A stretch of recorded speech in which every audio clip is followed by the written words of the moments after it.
When OP is betrayed by his girlfriend, someone he's known practically his whole life, everything starts to fall apart. To find out how this story ends, get yourself a coffee and grab a bowl of popcorn so we can get into it. I've known my girlfriend since I was 7. We'll call her Haley. We were always close and had a special bond, but this year things started getting intimate. She was making moves on me in the beginning, but I couldn't tell if they were signals or accidents. Eventually, she started trying to impress me and flirt with me, so I soon caught on and I asked her to be my girlfriend. I was in love with this girl and saw us having a really good future together. We never had any arguments and we FaceTimed and hung out a lot. At football games, we'd always sit next to each other, and at one of the games, I found out she was friends with my brother's ex. We'll call her Mona.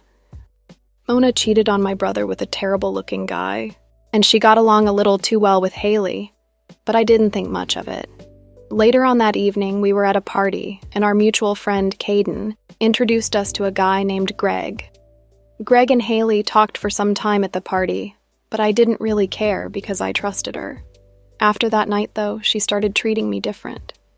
Day by day, it got worse. We started arguing, and I would cry because she said awful things to me and would brush me off a lot. This continued for a while, but I thought it would all be fixed if I tried hard enough. Things did get better, and I started walking her home after our hangouts. But then things got worse again. She became less intimate with me, so I thought I was doing something wrong. One day I met her at a football game, and when she saw me, she gave me a wave and a hello. But when we saw Greg, who she apparently hadn't seen in about 3 weeks, he was greeted with a hug, and all I got was a wave. After she saw him, she stuck by his side just how she would with me before she met Greg. When we went back to the bleachers, she sat down next to him, not me. I sat in the seat in front of them, and whenever I turned around, he'd be death staring me. I got up to get some water, thinking about what to do, and when I got back, I saw them cuddling. I was crushed. The girl I loved was cuddled up with another guy. After that, I just went away and cried a little. I didn't go back to my seat. After the game, Haley found me and asked me what was wrong, and I said, just family trouble. We got in the car and I took her home. During the journey, though, it was dead silent and awkward. She eventually asked me, "Are you okay?" I replied, "Yeah, sure. How was the football game?" She said, "Babe, it's not like that." I asked, "Why did I get a wave but you gave him a hug? Why did you flirt with him right in front of me?" She wasn't sorry or anything, but she was angry and said that she just hadn't seen him in a while and missed him. I asked, "You missed him so much that you had to cuddle with him while I was away? You didn't even come looking for me. Clearly you were busy." She snapped back and yelled, "We weren't cuddling." This was the first time she ever yelled at me, but she had no excuses, and when she tried, I debunked them really quick. When I dropped her home, she slammed the car door without saying a word. I spent the rest of the night crying. I soon got a text message. It was Greg saying, "Hey." I replied to his text with, "What the hell do you want?" He said, "We need to talk." I asked, "Why?" He said, "Because you mistreat Haley too much." I was like, "What?" Haley's my whole world, so I didn't know what he was talking about. We ended up talking for roughly 2 hours, and he explained to me how she said I was yelling at her and putting her down, so for a year she was leaning on him. I didn't blame him anymore, I just acknowledged that this was her fault. After that, we agreed to confront her together. I went somewhere the next day. I was exhausted and told him to do it without me. I was too emotionally drained to do it. About an hour later, she messaged me apologizing, saying that she's been terrible and stupid, classic cheater stuff. I didn't respond, I didn't know how to. I ghosted her for 3 months and shame myself for it every day because I think it was cowardly. I eventually messaged her, letting her know that I was ready to talk. I asked questions like, "Why? Did you love me? Was I enough?" And she just said that she didn't get enough of a thrill from having one guy and told me yes to the other 2 questions.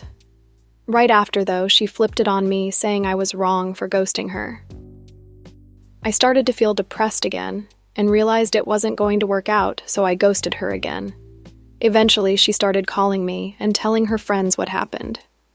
I received a lot of backlash from this, which is one of the reasons I live in guilt and regret.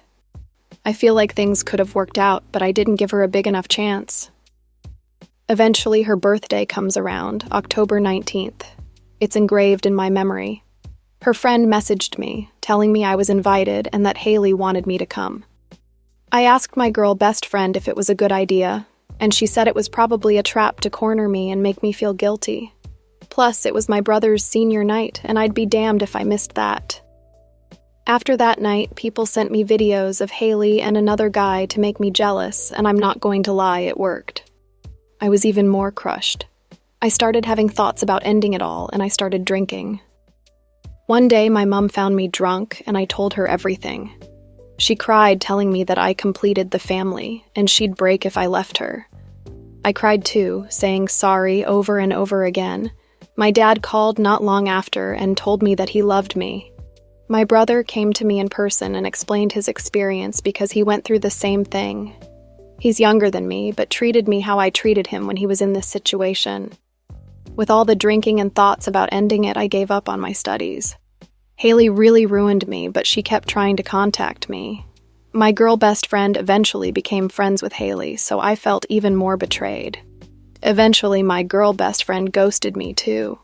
I ended up seeing Haley and my old best friend at a fair, and I really thought about ending things because I felt so alone.